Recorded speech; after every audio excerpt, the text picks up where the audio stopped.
It's a high-tech conversation and a low-tech topic. live on the World Wide Web via Zoom. Bench Talk 101. Welcome everybody to this week's episode of Bench Talk 101. Thank you for all joining us again. It's nice to see a few new faces on here. So if you are new, the best way to view this is to click it on to speaker view. You see the speaker and Derek, who's going to introduce our speaker in clear and full glory. And then if you keep yourselves muted throughout, keep your videos on.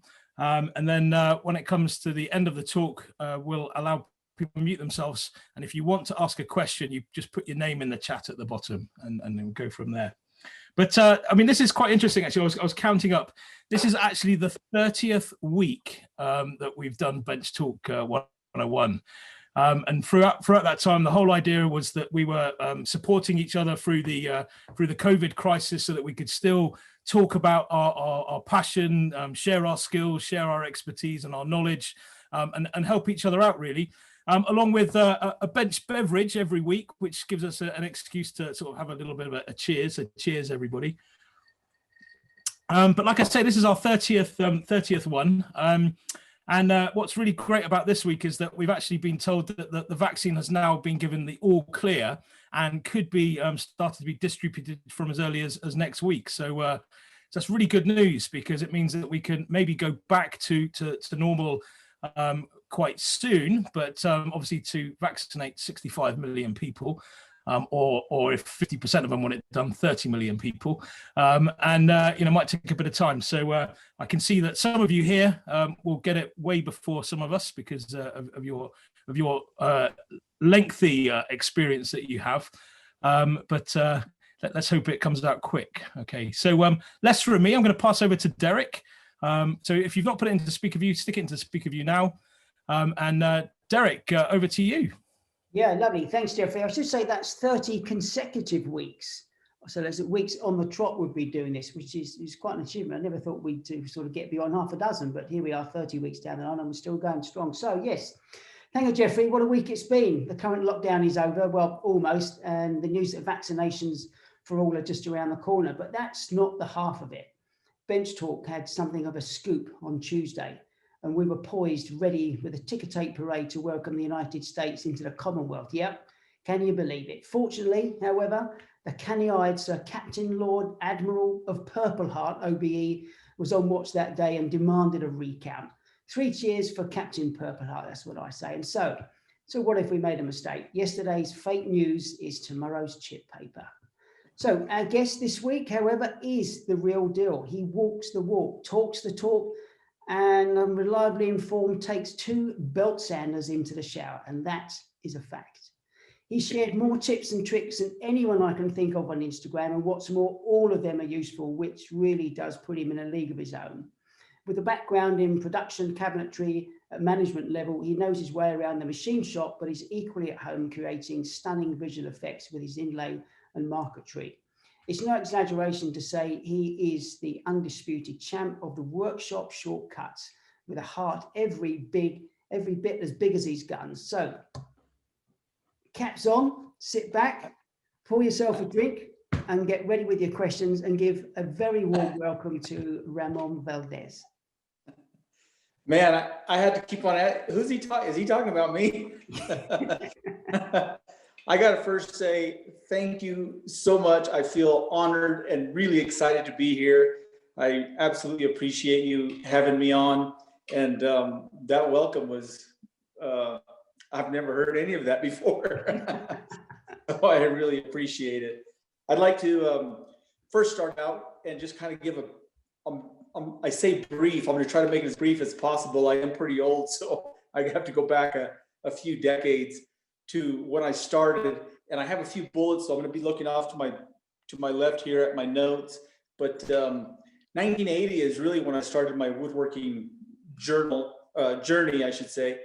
And I was a sophomore in high school. It was summer, and my brother worked at a cabinet shop, and they needed help. And so, of course, I was there just sweeping and doing whatever. But I did that as a sophomore. Then I also did that as a junior. and I really liked it. When my senior year rolled around, this is going to date me, but I knew computers were coming in into shape, and I knew that this is the direction that the world was going, right? So I applied as a senior for computer math, computer science, and computer programming. Well, when my senior year rolled around, none of the teachers were available. They weren't available yet. So I had to scramble to get new classes.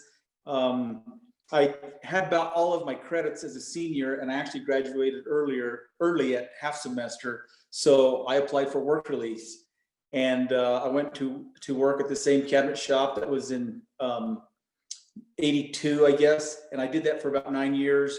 I was working in the shop, and I was also installing, did a lot of cabinet installs, countertop installs. And that might be where my origination for Marquetry and that really tight fit originated, was scribing these countertops and cabinet trim to these horrendously crooked walls, floors, and ceilings. I don't know.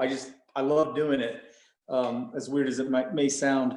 But I did that for about 9 years, and then I kind of got bored. And so for about 3 years, I went to work in construction, commercial construction. I was a superintendent, kind of a young superintendent. I kind of had a hard time with some of the older guys, but anyway, we did a lot of buildings, schools, banks, that kind of thing.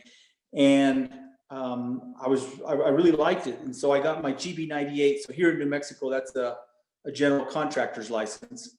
And so you can build, commercial, residential, all of it. And so after about 3 years, and this was about in 94, I met my second wife. I had been married and divorced. I have 2 boys with my first wife, Derek and Darren. They're beautiful, smart, talented boys. They're men, I think 31 and 35 now. I still call them boys. But so in 94, as I was getting my GB98, I met my second wife, my beautiful wife, Deanne, and we got married. And I decided to go out on my own. I set up my own shop, and I had a business partner. We were doing a little bit of everything, just trying to make money to get going. You know how young businesses are. We both had experience with trim and cabinetry and that sort of thing. And I also had experience in construction. So we built a couple of houses. We were putting up commercial buildings. We were building cabinets. We were doing trim. We were supplying trim packages for contractors, residential trim packages. We had, trim, what do you call the molders to produce miles of trim. And it was okay, but it wasn't really what I wanted to do. But at the time, I was starting to build furniture. And this is when because I had always built furniture, even, as a teenager, but probably looking back now, it probably wouldn't really be described as furniture. It was just an assembly of parts. But when I had my own shop and I was starting to build furniture, I was really getting into, true joinery and that sort of thing. And we did that for about 6 years, and it was kind of odd. We came back from vacation, my partner and our wives, and it was a Monday morning, and he says, "I don't want to do this anymore." And I thought he meant that particular day. And he says, "No, I don't want to do this anymore." So it kind of dawned on me that at the time that I didn't really want to do it either. I wanted to build furniture. So and it was interesting. We had several employees that we had to let go. That kind of sucked. And we had several trucks. All our machinery was paid for, but we split, and I bought another place because I needed a shop. So we moved out to the country, and there was a little attached RV storage I thought I could use as my shop. So for the next 8 years, I started remodeling the house and kind of putting my shop together.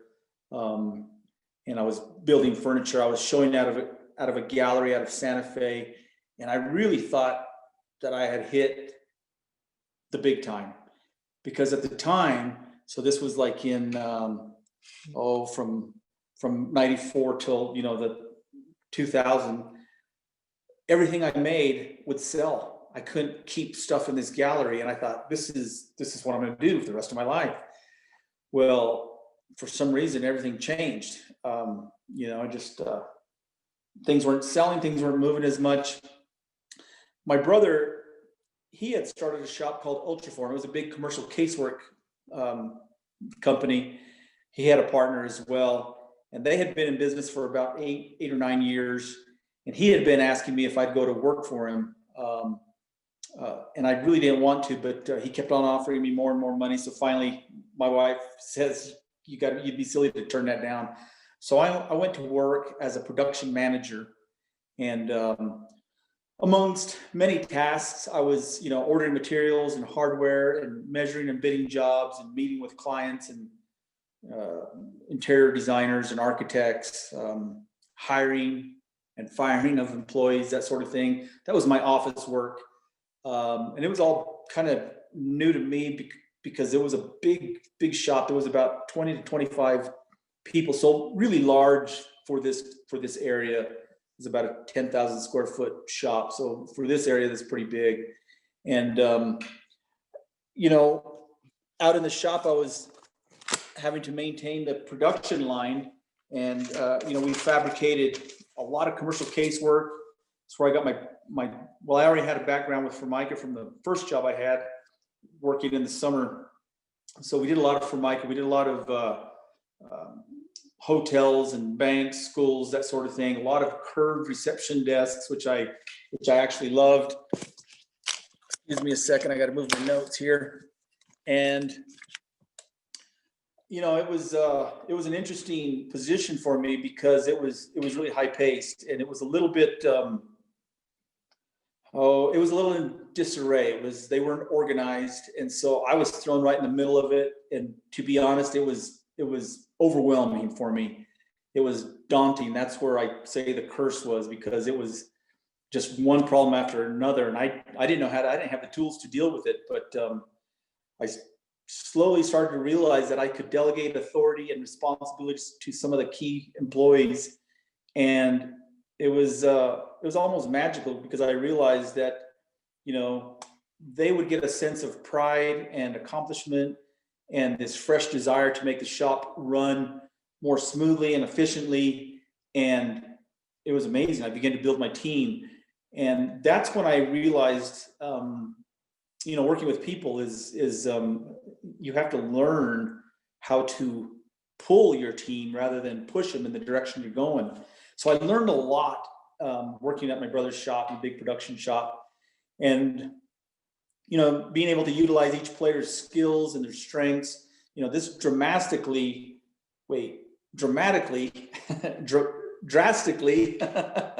it lightened my load. Being able to give different people responsibilities, and I didn't have to do it all, which was what I was trying to do at first. So my job started to get a little bit easier and more fun. And then I was able to focus on implementing new protocols and procedures to help this large commercial shop run more efficiently. And then it began to hum. And there was a heyday of a number of years where we were just cranking out tons of commercial casework, and we were going in different states. And it was really an interesting time. It wasn't exactly what I wanted to do, but the challenge of putting that all together and making that run smoothly was interesting, and it gave me a really good solid background on shop work, which it was that could help anybody, I guess. We were doing schools and banks, and it was interesting because there wasn't a lot of high-end furniture, but there was a lot of challenging projects that a lot of architects would have in these higher end lobbies and that sort of thing. So different work, still high end in some regard, but not traditional furniture making. But still, I learned a lot. And then somewhere in that time frame, I was learning how to implement jigs and fixtures, and all that started to come into play, and I would make jigs or fixtures to make things run smoother And it was interesting. I could ask some of the guys, we would say, okay, what would be the best way to make this particular process better or more efficient? And I learned to be able to, I would already know the answer, but I would try to pull the information from whoever was thinking about maybe a particular method of creating a jig or something, and let them feel like it was their idea. And by doing that, everybody, it was this team that with all this effort going in the same direction. And it was really interesting. I learned a lot with all these guys. I had a really good group of guys, and jigs and fixtures became something that I really enjoyed doing to make procedures better. And I have like 3 criteria for a jig or a fixture that makes it a usable quality fixture. And it should have make production easier, right? Or efficient, more efficient. And it should also increase accuracy. A jig can increase accuracy, or it can then improve or add safety. And if you can implement all 3 of those criteria, then that's a beautiful jig. And so now in my own shop, it's I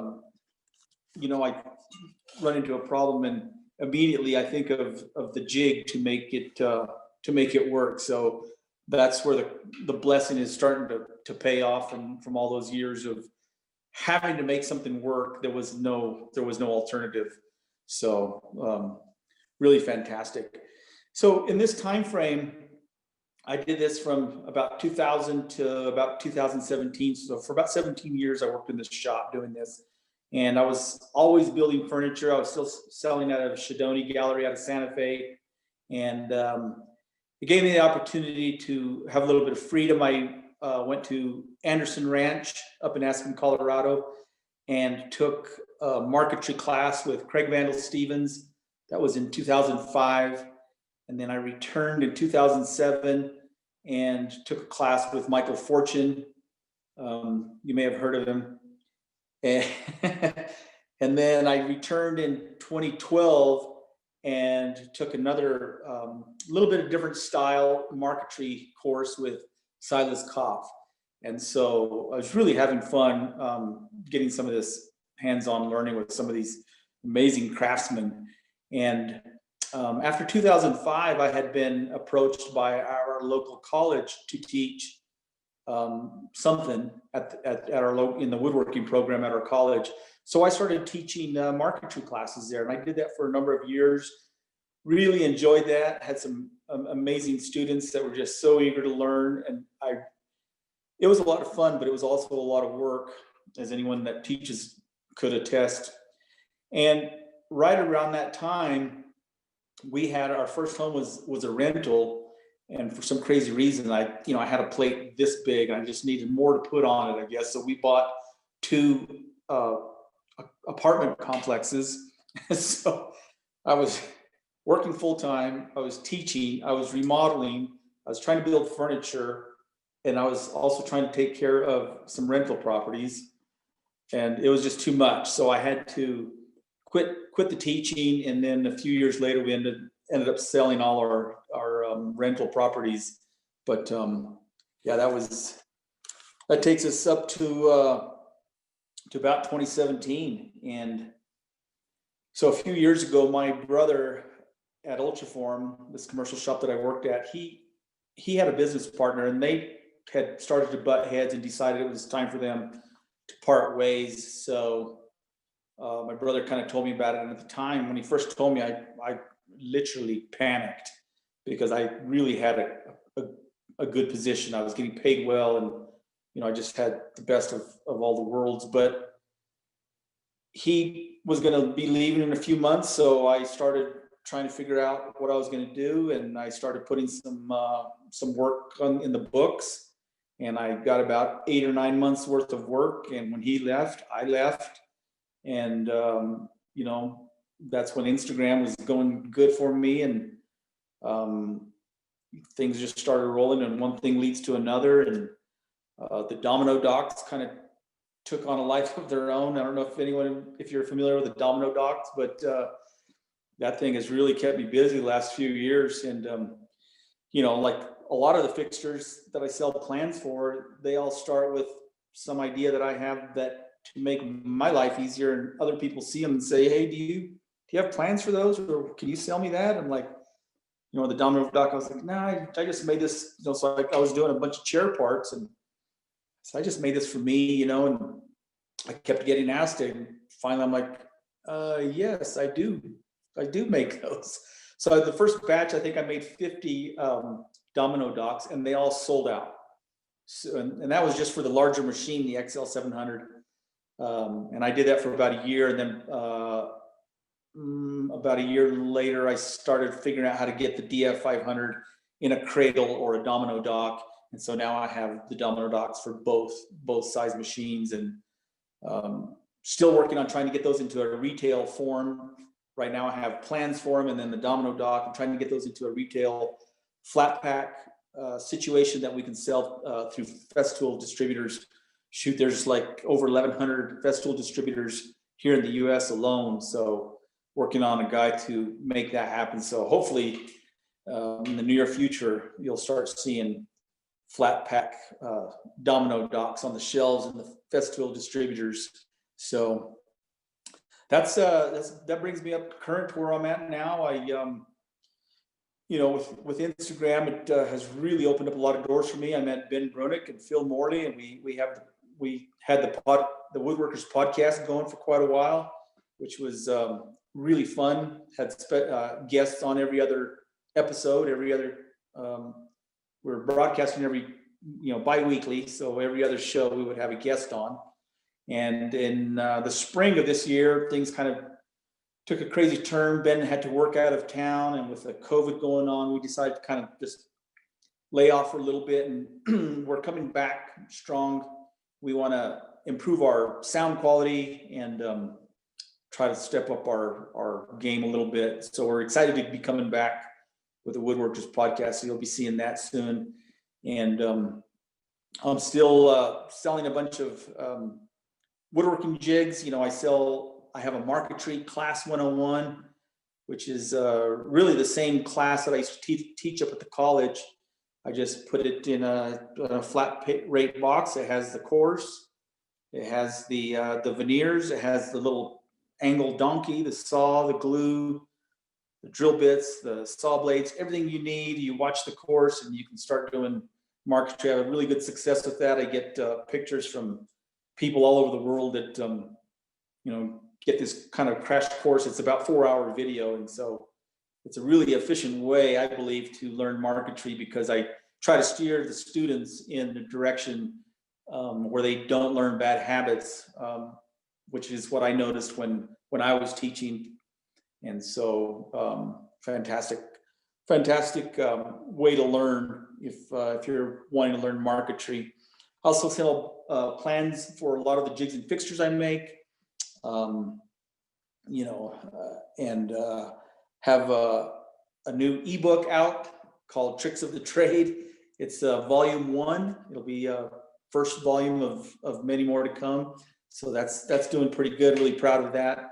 And I even do a little consultation, which I don't really advertise, but I've got about half a dozen clients now that will call me, and they'll have a project, and I'll shoot. Sometimes I make their drawings, their shop drawings, their parts lists, and sometimes we'll even create videos on, a couple of different little stumbling areas that they might run into. And so I'm having a lot of fun, and really a lot of this is due in part to Instagram. I mean, who knew? When I first got on, I think I started in 2014, I thought, I'm going to try this out and we'll see if it's anything lucrative for my business or not. And right away, I was able to see the potential. So anyway, that brings us about current. And I need a drink of tea.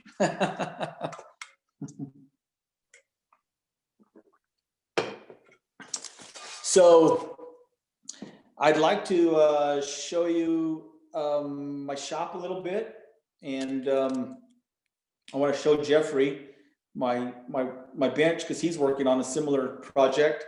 So I'm going to unplug this, and you're going to have to forgive me. This might get a little shaky, but I'm going to turn the camera around and we'll do a little tour. How's that sound?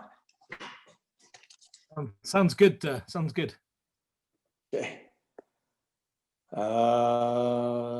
Switch camera.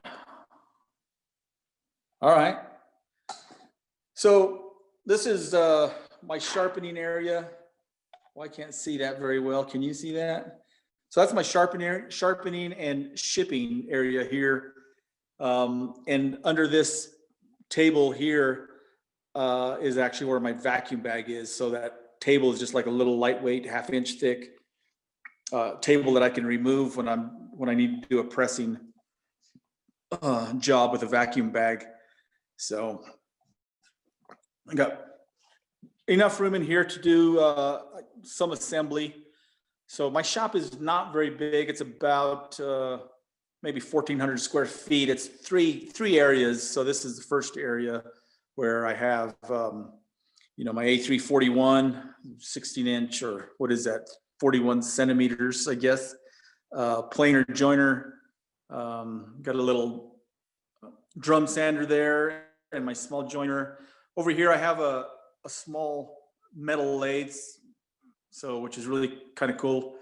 And out at my dad's shop, I sometimes go out there, and he has a large Bridgeport milling machine, which makes this thing look like a toy, which it is. But I have fun doing a little bit of metal work. It seems like something that's necessary. If you're going to do woodwork, you have to incorporate some sort of metal work at times. Excuse me a second. I'm going to try to get this camera angle level correct. Does that show up? Okay.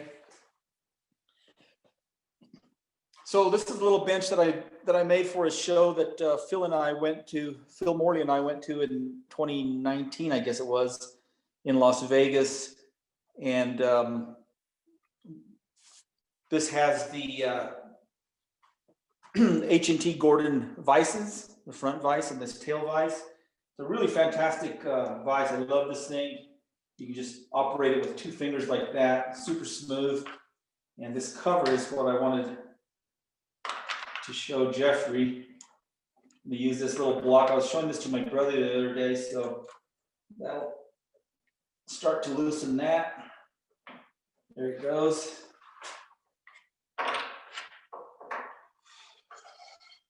So I did a lot of research on this vise, and I really liked the tail vise. It was the right size for this bench. Proportionately, I thought it would work, but I didn't like the way the cover was screwed in place. So this is dovetailed in this direction, probably 8 degrees or something. And then it's also tapered a couple of millimeters in this direction. So as that slides in, there's plenty of slack, and it just gets tighter and tighter. And by doing that, I was able to get this grain all indexed. The grain on this oak breadboard end, I guess you'd call it, is also indexed. So yeah, a lot of fun when you get to play with stuff like this. It's probably one of the best things I've ever built for myself is this workbench. But yeah, a lot of fun. All right, and there's the ever popular Panther Router. This is actually not its final resting place. I want to use this workbench, but we may be doing the show in Vegas next year. Max Sheldon, the owner of Panther Router, has invited us to that show if it still happens. We'll see what happens with COVID and everything. But these bench dogs are. I haven't really even tested them out. A lot I have used this bench a little. I'm trying to, retain its beauty, so I don't want to scratch it too much if I'm going to be taking it to a show. But these bench dogs are kind of an interesting little dude. Does that show up? So that is a Bloom tip-on, and with that, you can just push it down, and then when you need to use it, it pops back up. Here at the front vise, I drilled a couple of holes so that if you're clamping in a regular shape, you can use 2 dogs here, and then I put a series of dogs there. This was something that my bench crafted bench was lacking, and I always needed a row here. So I'll probably end up putting a row of bench dogs on my other bench, but this will be really handy for those kinds of operations. So we're gonna head this way. This is gonna go into my main part of my shop, I guess. So before we do, you see a little plinth block down there?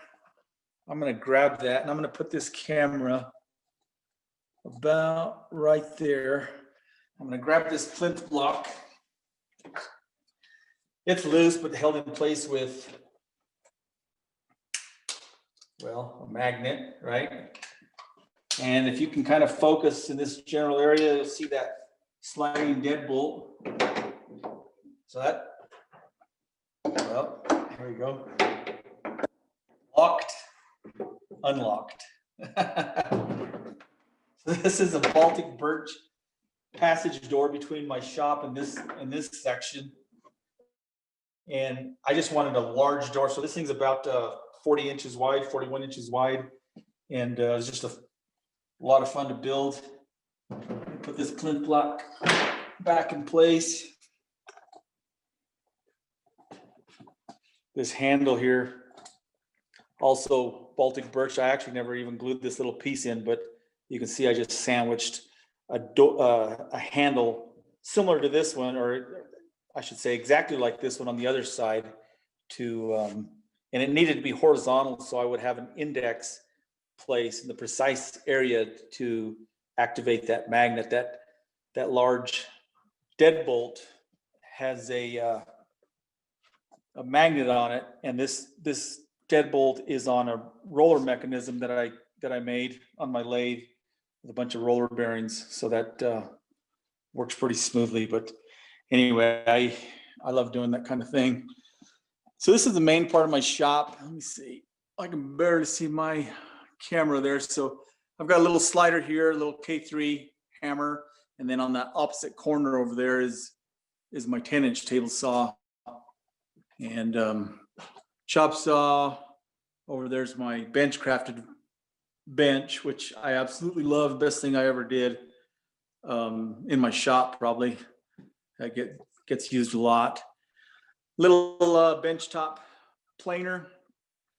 In that room in there, through that door, is my small bandsaw, my edge sander, lumber storage. I also have my dust collector and my air compressor, so it's not so noisy in here, so that works out pretty good. And there's my bigger bandsaw and my what would you call that? A scroll saw, Marquetry. That's what I do a lot of my Marquetry on. That's an Excalibur. I really love that machine. Drill press. And here I'm gonna show you this current project I'm working on. Let me see if I can set this up. Tilt this a little. Does that show up? Yeah. So this is made of walnut, primarily walnut. And I've done this reveal before, but I've always done this with solid wood. And I didn't like the way this changed seasonally. This is a 3/32 gap exactly all the way around, and it will stay that way. So what is that, like 2+ millimeters, I guess? And it'll stay that way because this is made of Baltic birch. Let me take this sample apart. Let me see if that shows. Okay. So this is a Baltic birch core, and then I did a rebate or rabbet all the way around the perimeter of the panel, and then inset a piece of solid wood. Once that was in place, got everything flush, and then covered the front and the back with veneer. And so when that goes in the groove, I have this beautiful 3/32 reveal, and that will never change. In addition, I can glue this in solid, so I don't have to worry about wood movement. And that dude goes on there. This was a little sample that I had made. to work out the details. If this is, would be the right hand upper corner of a door. So a lot of fun. I wanted a little bit of an offset here, but I wanted this upper rail and lower rail to be flush with this panel. So just to give it a little play of light. And let me step back here, Miss Scusi. So this panel and this bottom rail are flush here. There's a little bit of an offset there and there. So I took advantage of that and created a drawer here. So drawer here and one here. And I wanted these to end up flush, but I needed a little bit of slack when I was building it, just because things change. So behind this drawer, there is a machine bolt into the rail and has a leather bumper. And so you can adjust that to where this ends up dead flush here. You still have that little bit of an offset there. So I kind of wanted these hidden. This is actually there. You thought something was warped, didn't you? I sure did. I was like, wait a minute, what's going on there? So this is actually the back of the piece. There will be a couch in this area and another couch going the other direction. And the customer wanted a place for remote controls, but she said she wanted it somewhat hidden. So that's where that came from. Dovetail drawers, of course. This will have a magnetic mechanism that will allow this drawer to open only to there. And then the mechanism, you can release it to pull the drawer completely out if you need to, or to gain access to your cash and cocaine right in this area. Okay, we're gonna look at the front. Let me grab this camera and come around here. Let me set this dude up. Bear with me. Okay. So inside here, a customer just wanted a place for some small blankets. So nothing too tricky here, just some rollouts. It's kind of interesting. I would like to get away from this profile that I've been doing on the last few pieces, but a customer actually requested this profile and this handle that she had seen on one of my other projects. So I like it. So I guess I'll keep doing it for a while. I thought this is kind of an interesting thing. On this top, I have a solid wood around the substrate, and then it's covered with a veneer on top, and of course, a backer on the bottom. But I was a little concerned that when I applied a finish, this end grain on this piece of the end grain of the veneer would take the finish a little bit darker. So I decided, and I haven't done it on this. This is a sample I made. So I cut a small rebate or rabbet here, and I inlaid a piece of wenge, and so that covers that end grain of this top veneer, and then that's chamfered. And the reason I went with wenge is that is going to tie in with this marquetry that is on the front there. So this was a lot of fun. Took a little planning. This panel and this panel are, of course, that motif is done in marquetry, and then I had to inlay here and here. So briefly, the difference is inlay is when you create a recess or a cavity and you inlay something into it, which is what I have to do on these 5 pieces. And then marquetry is, let me grab a piece.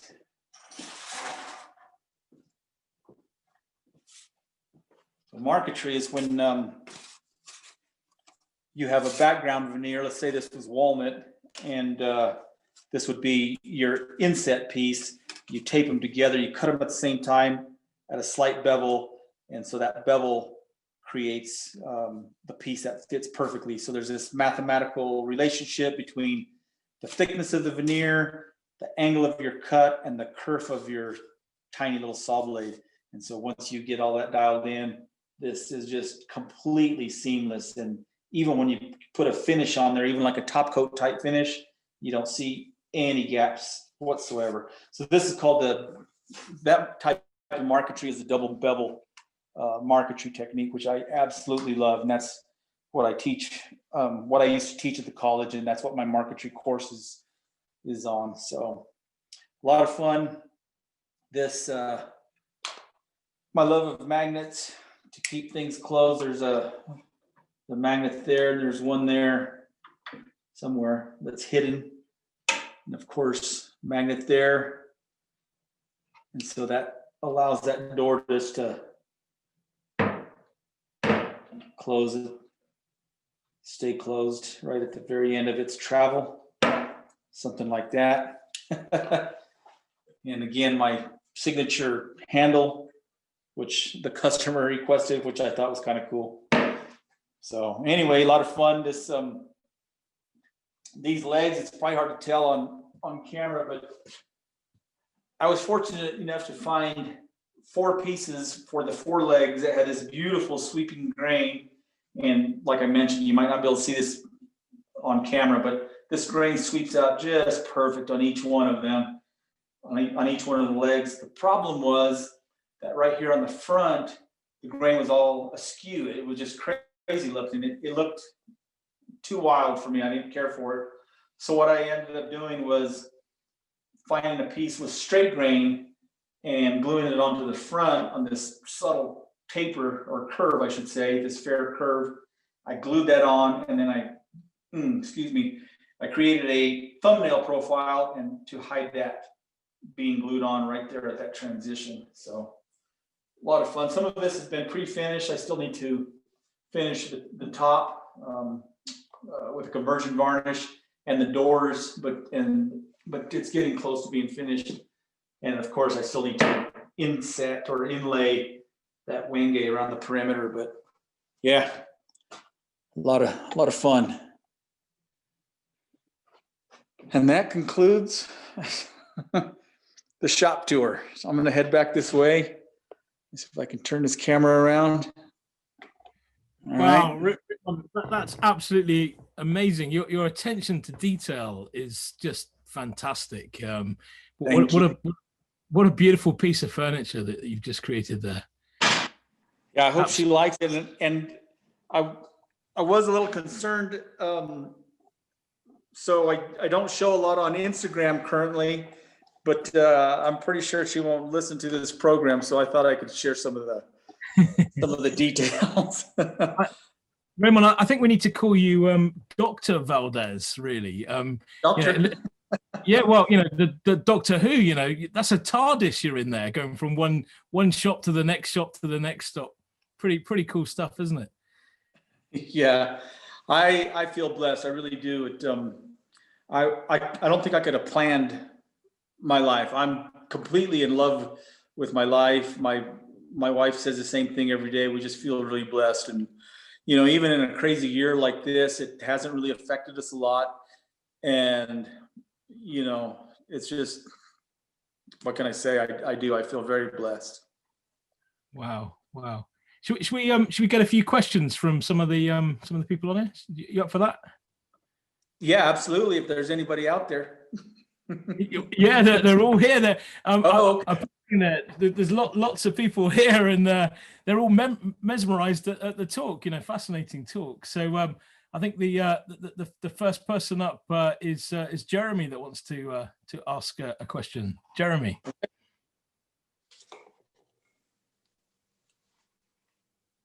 Is Jeremy? Have I got this thing where I've not allowed you to unmute again? There we go. There you go. I think I can now. Okay. Yep. All right. Excellent talk, Ramon. Certainly appreciate your podcast all the time. I really enjoyed listening to you guys talk. A lot of fun. And I also really appreciate all of the tips you share on Instagram. Certainly good things for the jigs and the process improvements that you make along the way. I have two hopefully the first one's a really quick question. What purpose, I noticed you have the hammer joiner planer combo, and then you also have the little DeWalt planer. Is that just kind of a vestigial planer that you've had in the past, or is that does it serve a distinct purpose in your workflow? And then the second part is, I see you on Instagram doing two things. You either make like jigs for something, or you bust out the belt sander and take care of it kind of ad hoc. And so how do you make that distinction between when is it, more time spent making the jig versus just kind of busting it out in a kind of a use your skills sort of method? Good question. To address the joiner planer first, if I had a big enough shop, I would definitely have standalone machines. And so when I got the combo planer, I realized my small joiner was on wheels, and it really wasn't in the way. So I decided to keep it, because there's a lot of times that I have a junk piece of wood or something that I can run through the old planer, the 6-inch joiner, and make a quick straight reference edge on it. So I kept that. Same thing with the planer, sometimes I can just run something through there real quick. I don't have to worry so much about the knives. And, or sometimes I have the joiner planer combo machine set up as either joiner or planer, and I'm too lazy to switch it, which, yeah, that happens as well. And then the jigs, that's a really good question. If I know I'm going to be able to make something more accurate, even if it's a one-shot time jig, I'll probably take the time to make the jig. I learn a lot when I make the jigs, and more often than not, I will use it again. Periodically, I clean house and I'm like, okay, I made this jig for this specific thing. I haven't used this in years. It's got to go. Or a lot of times I'll make a jig and I won't spend a lot of time on them. I'll make it pretty quickly. It'll be rough. And a lot of times this really turns into like a prototype. The Domino Dock was like that. It was simply a cradle. It was pretty crude and ugly. Wasn't refined at all. I didn't know how to refine it because I hadn't used it enough. So a lot of jigs turn out, to be refined several times, and then they're like, okay, this is a fantastic jig. Case in point, I do have a jig for sauce hinges that is fantastic. It'll cut 2 different sizes. It's super easy to use, and it's very accurate, but it's a refinement of several jigs over the years. So hopefully that answers your question. Thank you. Thumbs up there. Okay, over to Lynn. Hello. Hi, Ramon. Thank you very much for that very interesting introduction to yourself and your history. It's very enjoyable. And what I was wondering is, you mentioned, thanks too for the shop tour. I love looking at shops and how other people have laid their gear out. I always learn something. But you mentioned that you do drawings sometimes for people. And I wonder if you can tell us more about that phase you use when you're creating something. So do you do drawings by hand only? Do you use an online tool? Do you do full size with a draft kind of setup, draft table setup? And if you use an online tool, what method might you have for gaining proficiency when you start a new one? Because there's not a lot of classes for woodworkers to learn from somebody where you can ask questions. So that's my question. So Austin School of Furniture, I hope I got that right, Phil Morley, they had a class on SketchUp, and I had taken that, and I've been learning SketchUp slowly. Just, there's 1,000 things you want to do in so little time. And I got to back up a little bit. When I was at my brother's commercial shop, I also made shop drawings. He made some on the computer. I would make some detailed ones. I was really fast and efficient at doing it by hand with pen and paper and the drafting arm.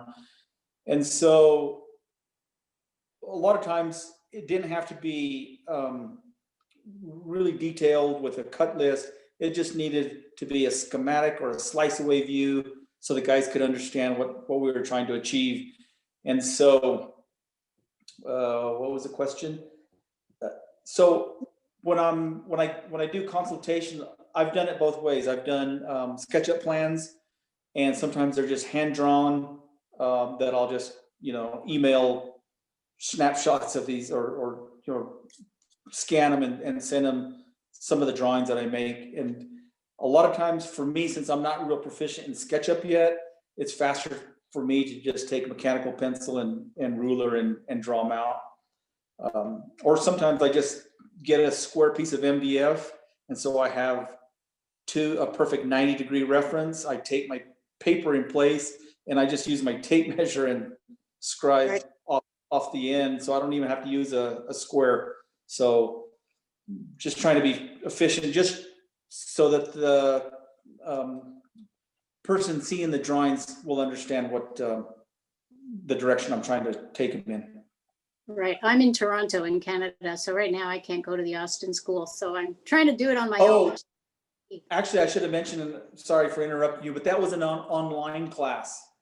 SketchUp is, if you dig around, there's quite a few tutorials out there. It's like anything else. It just takes a little bit of time and patience. At first, I was really frustrated because there's a lot it can do, and I'm a mere beginner at it, but it is a fantastic program. And there's others. I've heard the AutoCAD. There has to be there's a bunch of them, but SketchUp is probably a good entry level for. Great, thank you. Thanks. That's quite interesting as well, actually, Lynn, that you say that, because a couple of weeks ago we had the conversation on here that quite a few people here want to do that, and they want to learn some of the online, programs, whether it's CAD or Fusion 360 or SketchUp or those. And several of the people that watch this each week have actually volunteered to do a few courses for people, so they can learn how to draw dovetails on the things, what wood joints. So literally in 2021, we're going to be bringing a bit of a series together where, on a weekly basis, 15, 20 minutes tutorial with half an hour of, chit chat around it, where people just want to learn the CAD side of it and do their drawings. So look out for 2021 for that. That'd be great. Thanks. Okay, it's over to Chester. Let's see. Oh, I'm unmuted. You unmuted me. Okay, great. Hey, Ramon. Wonderful. How are you? I'm very well. I hope you are as well. You seem very happy. I can't blame you. The cocaine, does that come with the cabinet, or is that an extra charge? Or I wonder about shipping. But putting that aside, it's a beautiful piece of furniture. But and I thought specifically that would be the thing to be kept in the back of those drawers. My question is, number one, where are you, and what are you? You seem very New York to me, and that's only because I'm from there. But I wonder that. And Domino Docks, I have no idea what you're referring to. That's awesome.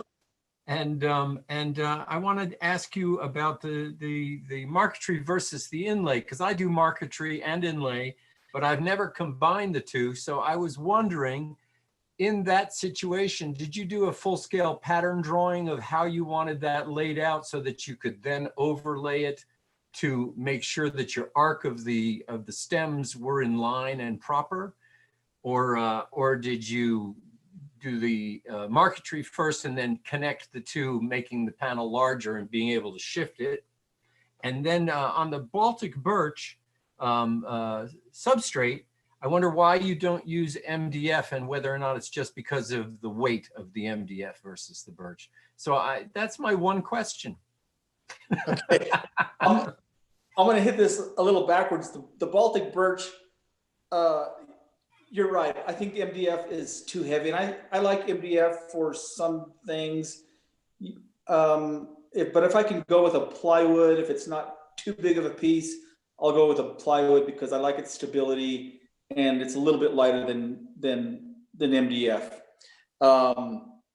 I'm out of Farmington in New Mexico, so there's a new in there, but yeah, I'm way west, southwest New Mexico. We're about maybe 45 minutes from the Colorado border, so that's where I'm located. The Domino Dock is essentially a cradle that holds either the XL700 or the DF500 domino machine in an upright position, thusly allowing you to leave it running and bring your work to the machine. So when I was making some chairs, I would have to clamp a part down, grab the machine, turn it on, make a cut, turn it off, move the machine, unclamp the part. I thought there's got to be a better way. So I made a crude cradle of sorts, and that way I could just keep it upright, and you can even use a clamp, to make it safer. And so it's a really efficient way to cut, generally speaking, smaller parts when you're using the Domino, whether it's the big one or the small one. And the layout on the doors, you nailed it. I have a full-size drawing that I made. It's interesting. The stems, those are all a 16-inch radius, all of them. But some of them are short, some of them are long, some of them are, but they're all the same radius, but the eye doesn't see that. And I did that for efficiency. I was going to create a little pivot point with a set of magnets and a little portion of a nail coming up from the bottom of the veneer to swivel that through the cut on the scroll saw. But then I decided I didn't want it to look too perfect. I don't want it to look like it was done by CNC or machine. So if you look close, which would reflect in nature, you're going to see a little bit of a waver, very slight. And then the inlay was done last after the two doors were fit to the cabinet. I knew that was going to be where they went. Then I was able to just by hand cut the recesses for the inlay. Yeah, let me just say that it's a beautiful piece of furniture, and your doors, your shop, all your concepts and ideas, I think, are really forward-thinking and exceptional. So I thank you for the tour and sharing that piece of furniture. The legs are gorgeous. I appreciate that. Thank you. Thank you. Lovely, lovely. Mitch, over to you. Hi, Ramon. Thanks very much for a very enjoyable talk. You seem to have a very creative mind, and I wonder if you know where that comes from. And your furniture is beautiful. That's really all I've got to say and ask. Well, my mom was really artistic. My dad, I meant to mention what he did and I forgot, but he was a master machinist. And so when we were growing up, there was 6 kids, 5 boys and 1 girl. I didn't know until I got older that not everybody just made everything that they needed. My dad would need something, he would just make it. He had that kind of, mindset that he would just make it. And he thought, well, I'll make it better than if I go buy it. So he just made it. And I just thought everybody was like that. So we got kind of pushed in that direction from my dad. And my mom was really artistic, and she was very supportive of craft in school. And so I think maybe that's where that comes from. It's interesting that you said that. The other day we had a couple of people over for Thanksgiving, and my wife was showing them the house, and in every room there's a piece of furniture, or in the steps there's a hiding place. They're all over the place. I even have them out here in the shop. But my wife said, so where did this passion to hide stuff come from? And I said, I really don't know. I've been doing it for a long time. And I thought about it for a little bit, and later I thought, you know what? I know where that came from. When I was a kid, I was the youngest. I had, 4 brothers and a sister, and they used to either steal my crap or break it because, I was the youngest, and we had a pretty big age difference. So I was like this, they didn't like me. So they would trash my stuff. So I started getting creative on how to hide things, and it just stuck and carried into my adulthood. And now we've got nothing to hide, but we have hiding places all over the place. Can I ask a quick supplemental on that? Have you passed that on to your sons? You know what? It's interesting. My youngest boy is really creative. He works with glass. He doesn't really care about woodworking or the hiding aspect or magnets or any of that. My oldest boy, he's an editor with, he was working with the Discovery Channel and Nat Geo and the History Channel, all those. So he lives in California. And if I asked him, grab me that crescent wrench, he would bring me a screwdriver. He couldn't care less about anything in the shop. Fantastic. Thanks. Thank you. Brilliant. Jim, over to you. Hi, Ramon. Thank you so much. It was brilliant. And it's lovely to see a shop that's actually tidy. You want to see mine. People will probably wonder why I've got any questions for you, because you couldn't be further from what people see me as being a hand woodworker only, but they haven't seen my other woodwork shops. So my question is, I was looking at your Panther Router over your shoulder there, and I thought to myself, well, if he doesn't say anything, I'll ask him. And it's what fascinates me. It fascinated me when I saw it on Instagram. It still fascinates me. And I was reticent to ask a question about whether you could just show a little bit more of it, because to me, it is something that's intriguing. And then I thought, no, it's going to be a long question. But then Chester came along and made me have an excuse to say, what the hell? So I wonder if you could just give us another 5 cents worth of that particular machine. Yeah, absolutely. Let me grab this camera. We'll walk over here. That's a fabulous machine. Let me switch this. Whoops. Okay.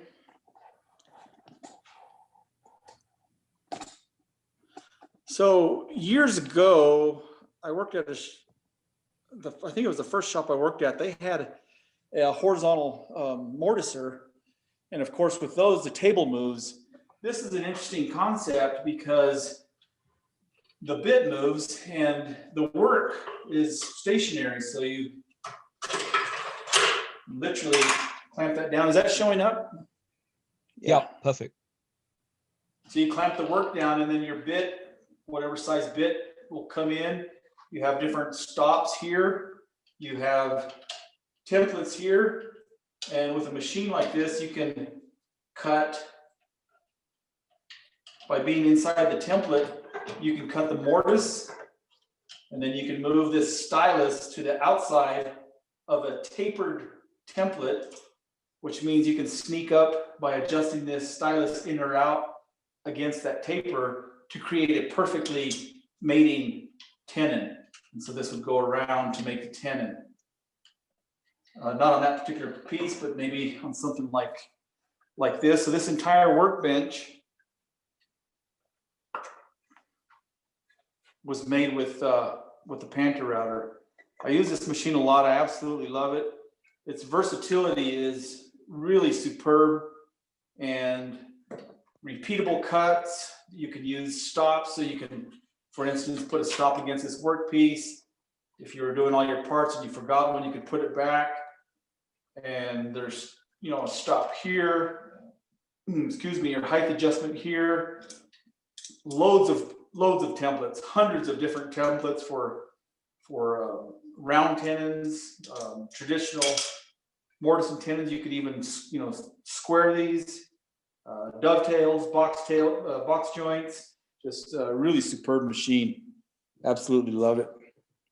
Yeah, I was looking at a very similar concept for, I've got a CNC machine that I built, and I was looking for something that was bench mounting, because obviously, you don't want to set it all up and work it.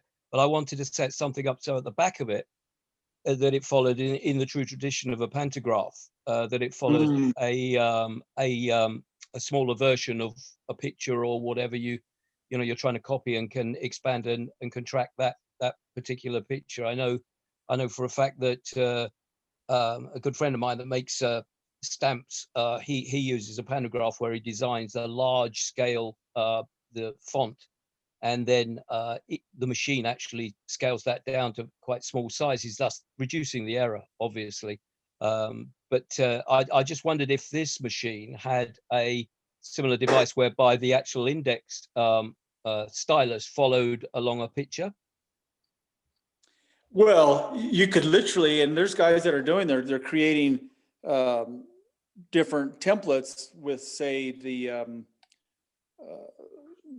what's that computer guided router? The oh my gosh. Oh yes, I know. Yeah, that crazy thing. Yeah, I've seen it. Yes, I know what you mean. I was going to go look at my cabinet to see the sticker, but where we go, the shape, that thing. So there's Phil Morley does it. He makes templates, and that will fit on here, which is a super simple thing to do. And then you can use that template to make just practically anything you can think of. I mean, the sky's the limit with this thing. It's really a very well engineered, you know, entry level to you know, like a pre-CNC, or it's just so versatile. You can do a lot with it. It's a fantastic machine. It really is.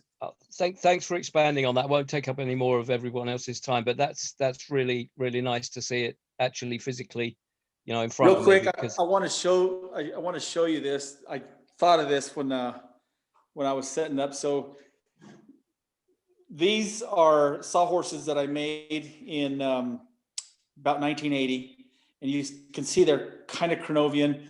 And let me reiterate. Let me just say, I am in no way comparing myself to James Krenov, but I did make these in about the mid 80s, before I had even picked up a fine woodworking magazine, or before I have even heard of James Krenov. And you can see the similar design. And I say similar because here's the Cronovian style, and you can see my inherent error in the way I joined the legs down at the bottom. That's kind of a half lap bridle joint of some sort. And you can see the block that I had to add, because that right there was the inherent weakness of that design. And of course, this mortise and tenon is much stronger there. But you can see I was kind of on the right track. I have the upright legs, 90 degrees of how they should be. But I found it interesting when I saw this years later. I was like, wow, that's a similar design to mine, but that one looks way better.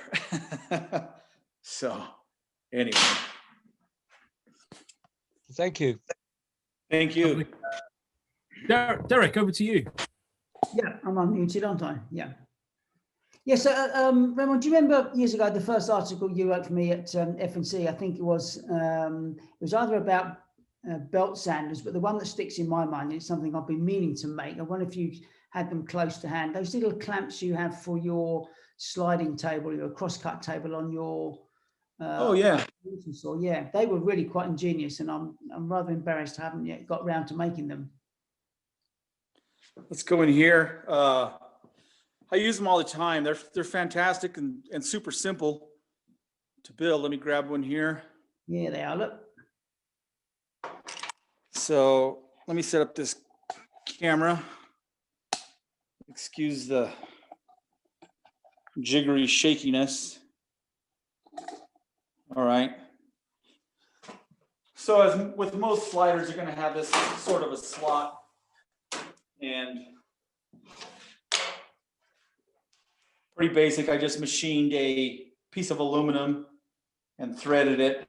So that guy slips in there, and they just live in here. So I have three. I have one here, one in the middle, and one on the end. And then this dude, shop built, is there. And then in use, you can raise this up and clamp this where you want. This is kind of a component that goes along with this guy. This is what I call my go, no go jig. And so this edge here, so this piece was made big, it goes in this slot, and then I cut this jig or fixture to create a reference. So this edge here is in direct alignment with the left side of the blade. And so with that, I can take it and say, okay, I need to take and trim, a millimeter, and I can set that up right there, lock it down, and I know my blade is going to be cutting right there. The leading edge, you can usually eyeball that or bring that up to the blade and know where you're going to connect. This tailing edge is sometimes a guessing game. So, this guy with these is really a fantastic addition to a slider, to a sliding table saw. And then, of course, in true fashion, sandpaper on the bottom for better gription. Fantastic. There you go. We should make some of those. What a great use of aluminum. Sorry, aluminium. You say tomato, we say tomato. Okay, Raymond, what a great talk. What an absolutely great talk. I'm going to let everybody unmute themselves now. You've absolutely kept us fully engaged throughout the whole of your talk, and we're wanting more. So it's great stuff. So thank you very much. So I'd like everybody to raise their glasses, their bench beverages, and in the normal fashion to toast Raymond and the bench. The bench. Cheers. Cheers. Thank you for taking time out of your day, Raymond. It's really good, really, really good. I absolutely appreciate all the love and good words that inspires me to share and show more. So thank you, and thank you all. Absolutely appreciate it. It's a high-tech conversation And a low-tech topic. live on the World Wide Web via Zoom. Bench Talk 101.